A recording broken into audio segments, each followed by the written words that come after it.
me something, it might just take the pain away. Magandang umaga, magandang tanghali at magandang hapon, magandang gabi saan man dako kayo ng mundo ngayon. Guys, anumang oras sa inyo ngayon, binabati ko po kayo ng magandang araw. Eto na nga at gagawa ako ng lentejas. Ang tawag sa amin dito sa Espanya ay lentejas o lentils, di ba? Eto na nga at binabad ko to ng 20 minutes lang guys kasi nagmamadali ako. May another mga videos pa ako nung mga nakaraan and then ito din. Kaya eto at nilagay ko na nga dito, super duper dapat malinis kasi 'di ba kahit na ibinabad natin at paulit-ulit ilang beses nating hugasan to, may mga buhangin or bato-bato guys, 'di ba? Hindi maiiwasan po 'yon para hindi malaglag o matanggal dito sa ating lentejas ay kailangan nating hugasan ng maigi. At kailangan yung proseso ng paglagay dito sa kaldero kailangan talagang kamayin natin or salain natin, okay? Ako guys, imbis sinala ko siya sa salaan ay kamay na lang ang aking ginamit. 'Di ba? At eto na nga guys, at nilagyan ko na siya ng tubig para pakuluan natin at pagkatapos pakukuluan ko siya ng mga 20 minutes. Pag kumulo na siya guys, titingnan ko ulit siya kung malambot na. Pagkatapos, kung hindi pa, ay another 20 minutes. Kasi halos 45 minutes ang pagpakulo nito guys. Pero medium heat ang ating gagamitin na apoy para hindi po siya madurog. Kumbaga maghiwa-hiwalay. Kailangan buo pa rin talagang ang pagluto nito talagang napaka-sensitive, 'di ba? So eto na nga at pinakuluan ko pa siya ng 20 minutes at alam nyo naman at habang naghihintay ako na maging 20 minutes ang total ng ating pagpakulo another ng 20 minutes, di ba total niya ay 40 minutes. So eto na't naghahanda ako ng sibuyas at saka maraming bawang guys kasi igigisa natin ito sa mantika pagkatapos papula-pulahin natin at pagkatapos magsiseparate tayo ng ating lentejas ng mga 2 baso para yun ay imimix natin dito, 'di ba? Para ito yung pangpalasa natin na super duper. Kaya dapat kung magpapakulo kayo guys ng lentejas ay medium heat para hindi siya masunog. Okay? Kasi karamihan na nagluluto nito nakikita ko ay talagang minabadali nila yung pagluto. Ito talaga pasensya ang kailangan guys. Alam nyo naman ang pagluto ng masarap, kailangan talaga may pasensya at pagmamahal. Ganun talaga yun. Dahil kung hindi, paano na lang? Siyempre, lagi tayong masusunugan.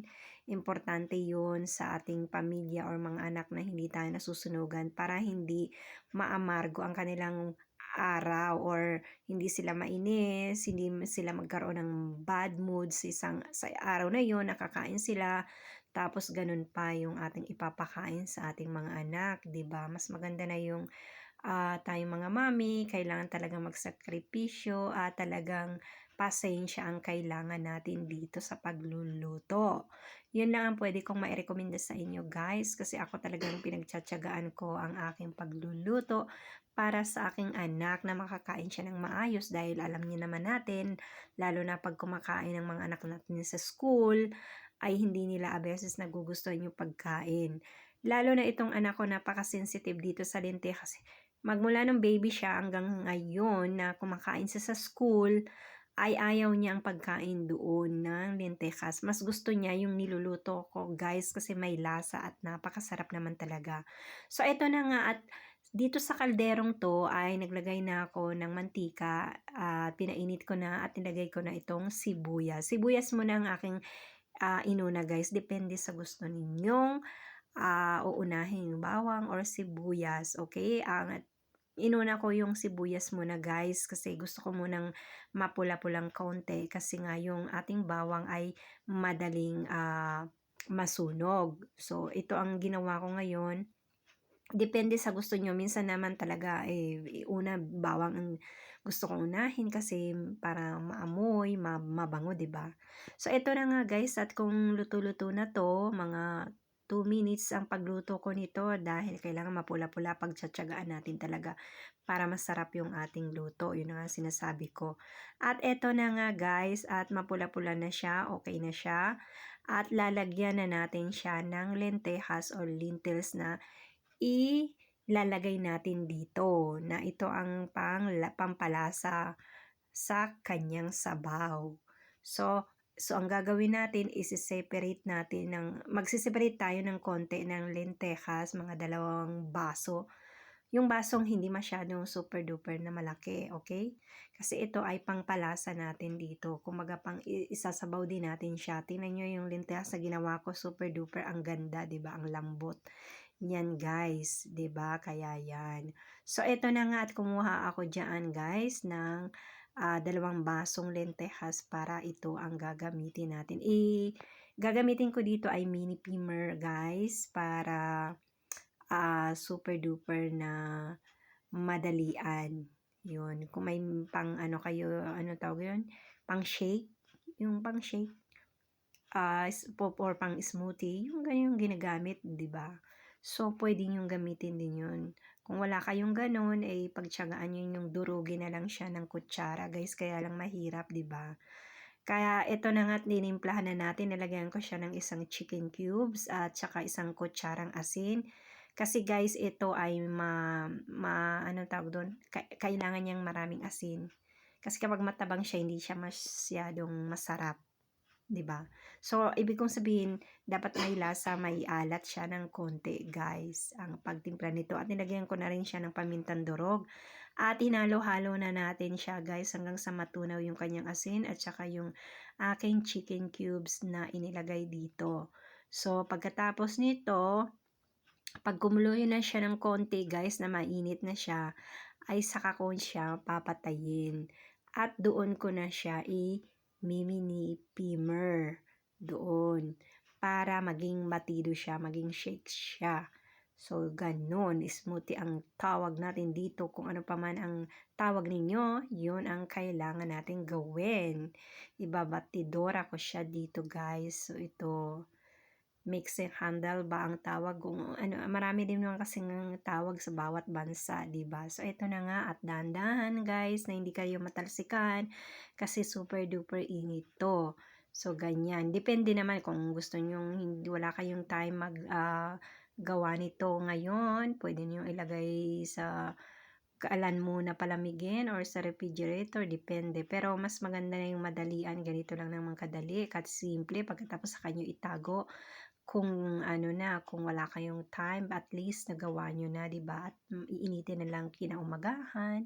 Depende sa gusto ninyo, guys. Pero ito matagal ang buhay, guys. Basta hindi nyo lalagyan ng patis o kung ano-ano pa man ang mga ingredients na iba na alam nyo naman na makakasira, at alam nyo naman ang patis napaka-sensitive.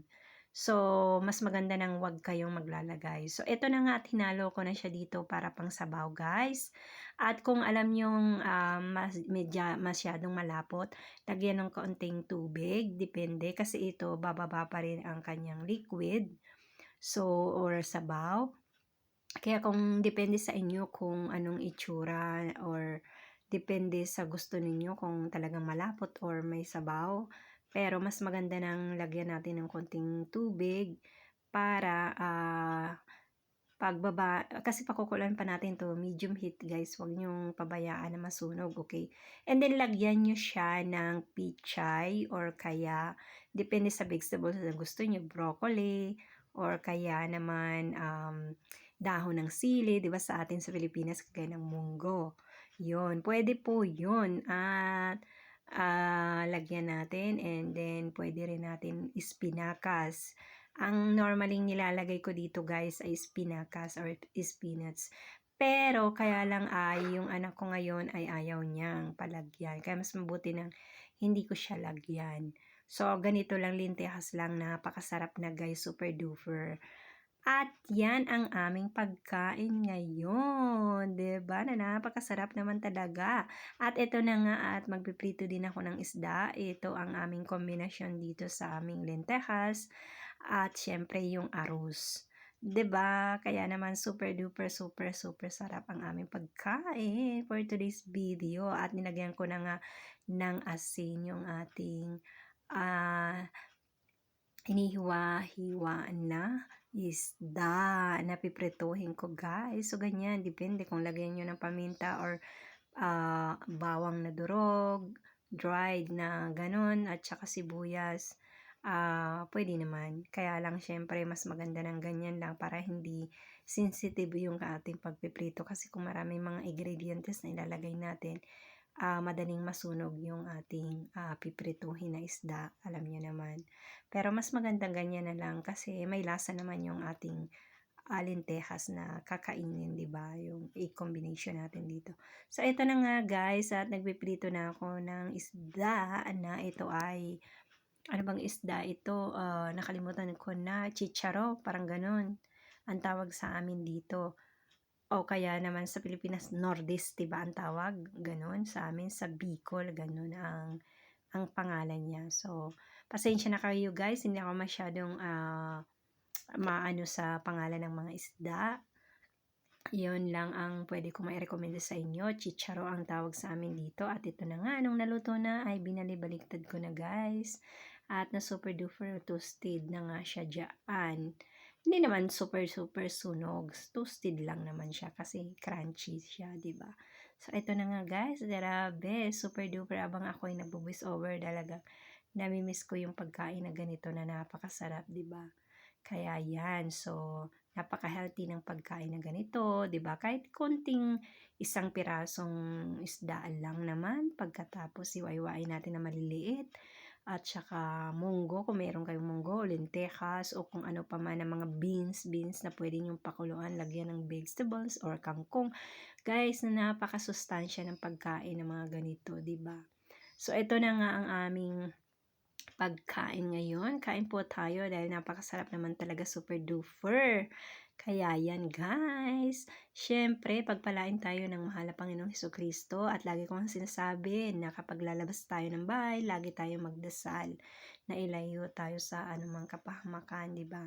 So guys, please naman subscribe sa aking Facebook account, Gigi Boysing. Yun po ang aking Facebook na original. Wala na pong iba. Maraming salamat po. At dito rin po sa YouTube channel ko, mag-subscribe and like and share na rin kayo. Pwede kayong mag-comment kung gusto ninyo.